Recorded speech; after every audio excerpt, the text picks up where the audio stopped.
It's Sunday morning about 8:30. We are packing up pretty much all of our gear for processing meat birds. We've got some friends about an hour and a half away that need help learning how to do it for the first time. So we are going to drive over there, take most of our gear, and show them how it's done. We're here at our friend Andy and Lisa's, and we're gonna try and help them do their first batch of meat chickens. They've got Cornish cross chickens. So we're finished setting everything up. Here's where we will bleed them out in the cones. Then they will come over to the scalding.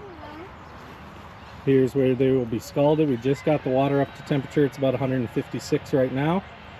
Then they'll move on to the plucker. After that, we'll come to the evisceration table. And when we get them clean there, we'll rinse them out one time, and then they'll go in the bucket with ice for ice water. So we'll go start collecting chickens and get started.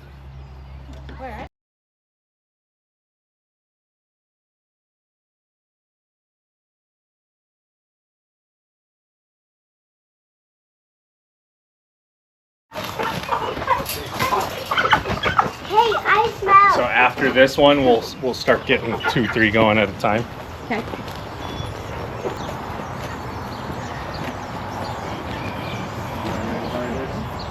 We're gonna be careful of the feet so we don't get kicked. We're gonna pull its head through and keep it kind of firm there. And then we're gonna cut right behind the jawbone, down through the feathers, and I'm gonna keep a hold of it afterwards. I'm not trying to cut the head off. I'm just cutting so that it starts bleeding well, and let the heart keep beating to pump all the blood out. If I let go now, it'll probably kick its way out of here, so I'll just hold it for a minute or so.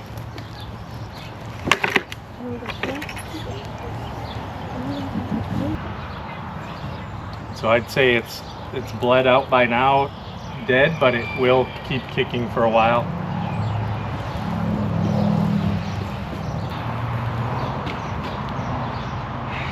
All right, so he's done there. We're gonna go to scald now, where we've got, trying to keep the water about 155 degrees. So we're gonna go about 45 seconds in here. We've got some dish soap in there, helps get in between all the feathers.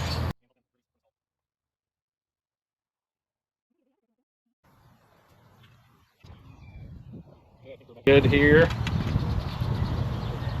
So next it's gonna go into the plucker. So we're gonna turn the plucker on, get water going in it. Can you show up top, maybe? It's probably 30 seconds, but I'm not really counting. I'm just kind of looking at the bird.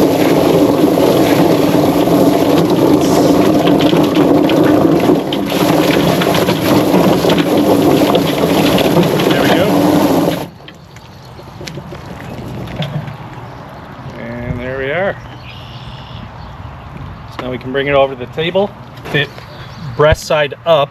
I'm gonna pull up on the leg, and just behind this joint, make a cut down and then a cut up. Take the feet off, and they're gonna keep the feet for stock. So same thing here, bend it up, cut down, cut up. Now we're gonna take the head off, which I think you can just twist the head off, or we can get it close and then cut, whatever you're most comfortable with.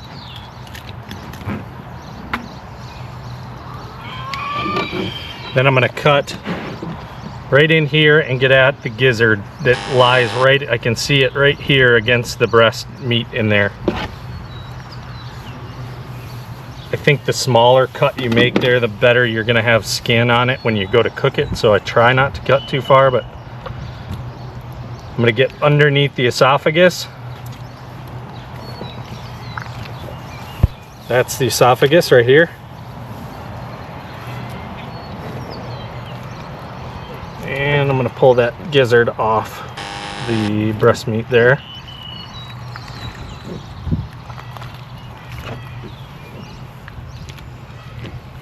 Can't remember what this one's called. What else is there in the neck? There's the esophagus.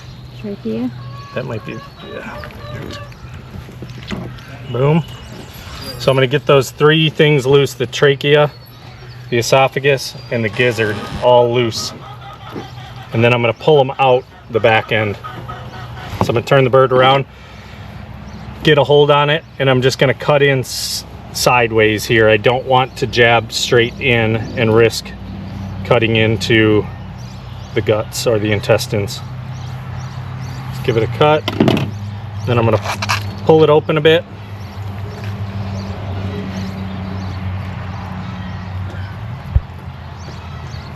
And then just get my hand up there as far as I can and everything will come loose, no knife needed. If you're keeping heart or liver, now would be the time to grab each of those.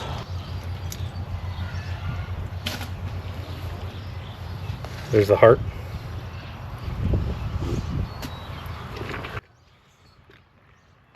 Alongside the spine, left and right, are the lungs. So I'm gonna get up in there like this, and then I'm gonna turn my fingers sideways and scrape along the ribs. And what's going to come out is the lung. We don't want to eat that. So same thing on this side, I go in and then scoop along the ribs, and there's the lung. Now I'm gonna get a hold of the esophagus. There we go, there was nothing left inside. Make one cut down by the vent here to make sure there's no feces left. The last thing I'm going to try to take off here is this gland on the tail. So I'm just going to cut that down and cut up. Take that off. We're going to take the neck off because they're going to freeze them whole bird, and they're using the necks for stock. So I'm just looking for a spot where it'll naturally fall in the freezer bag without poking out. So I'm going to pick right about here. I'm going to pick up against it like I did with the foot and cut down. And if I happen to get in near a bone, or I feel a bone on the knife, I can just open it up by bending it further. Take the skin with it.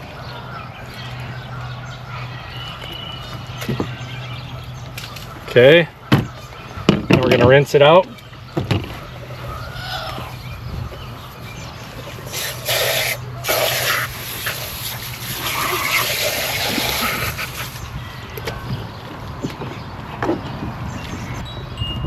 And then we're going to go in an ice bucket. And when it comes out of the ice bucket and we go to freeze it, we'll do one last quality control check on every bird. Kind of look in there and make sure we got everything we wanted to get out. You're stuck. Oh, there we go. Thank you. So now we're going to turn it around. I like it on my left. So pull its head off. I know you do. Oh, yeah, we can do that. So This is the drying rack that Jim made. Let the chickens dry out a little bit before we put them in the bag. So we're just about done here. We're just about to cut the last bird. And we were talking about how it's worked a lot better if we either stand behind or off to the side. We really want to be careful of these feet. They can kick us, and if they're at eye level, it's going to do you harm. So if we can either do it from the side like this, or we can come from behind, and it's working a lot better. But now I'm safe from its feet or the blood.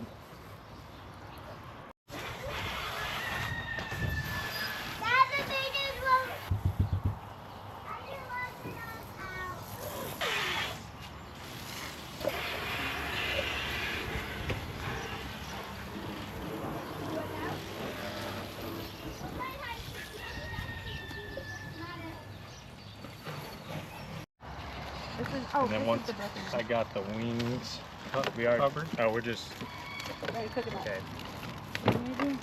Then I stood it up and. I mean, it's not pointed. I think. Can we try to get it to bag? Sure. If it would be a problem if we tried to bag it. And No problem. I think as long as it doesn't break through the bag, you're fine. Okay. Try this behemoth.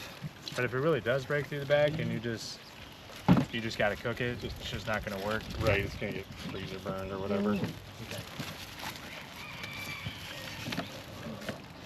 Is this yellow stuff just fat on the outside? Yep. You can plus, you know, if you just normal. Hey, got one on. Zip tie goes on kind of tight, but not superhuman yet. Make sure this straw is not touching meat. All right, you wanna try one with me, Isaac?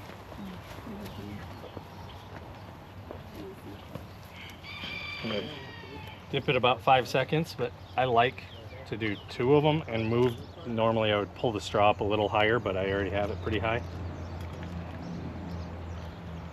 Boom. Oh no, I lost the zip tie. That was a good one. Redo. Dipped it in for 5 seconds, right?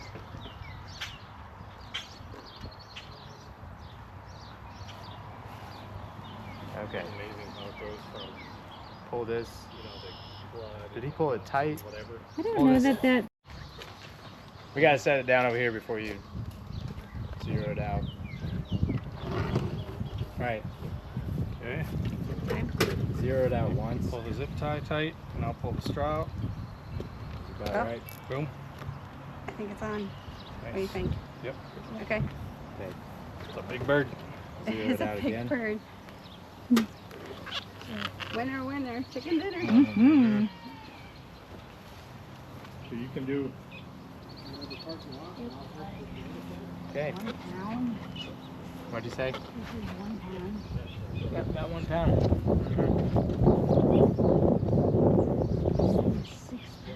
6 7 pounds, man. Because you zeroed this out. You took that weight off of it. I know, but I'm subtracting the 1. You already subtracted the 1. So what it's weighing right now is just the chicken.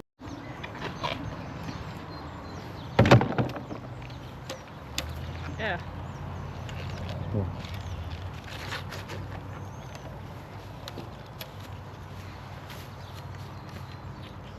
Have you guys heard of Jimmy's? Yeah, Yes. I was asking. Oh. Yeah. So probably took. Their ice cream is good. And the best barbecue in town is that in Indiana. Indiana's finest barbecue. Not really that great. Kind of reminds me of like the Alabama or San Francisco I think I got it. Yep. Okay, come over here, bud. Pull up the straw. In there. Thank you. You have made it look easy. 4 again. Our little ones are 4. 4-pounders. I think those are the ones that they started having legs. Feet. Necks.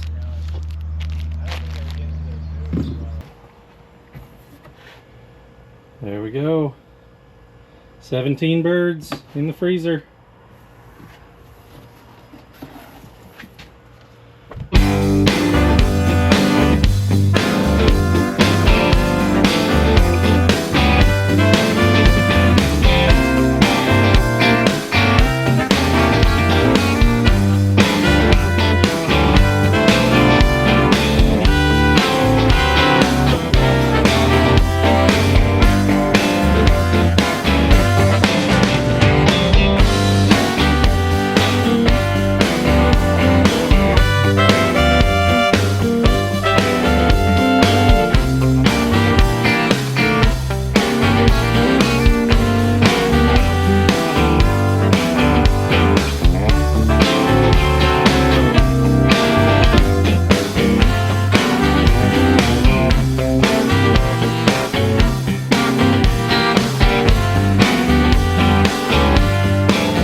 It's like a piece of red meat or something, and they're all chasing after it. Oh yeah.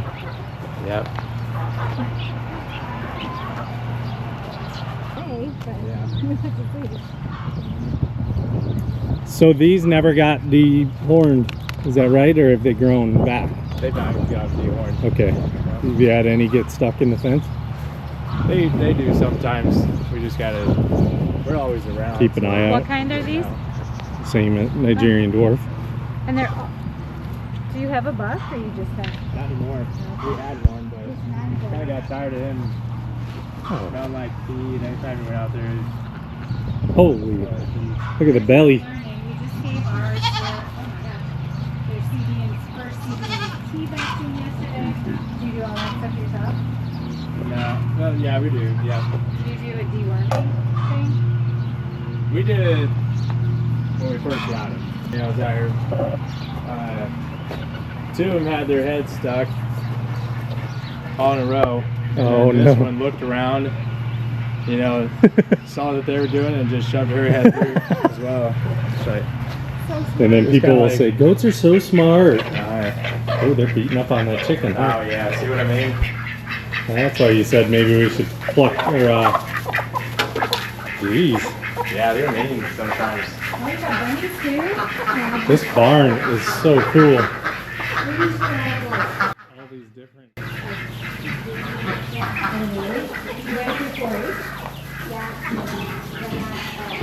Where did the Cornish cross live? They were in here. Okay. Yeah. Man, this is such a cool barn.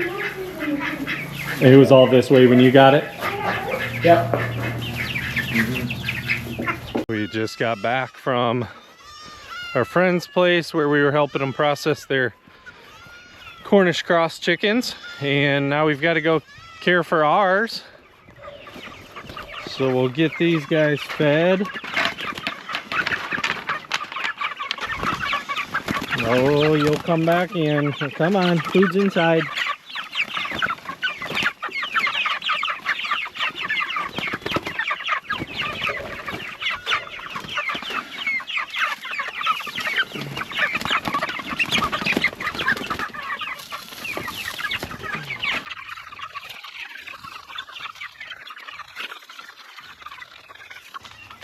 The two feeders are working out better.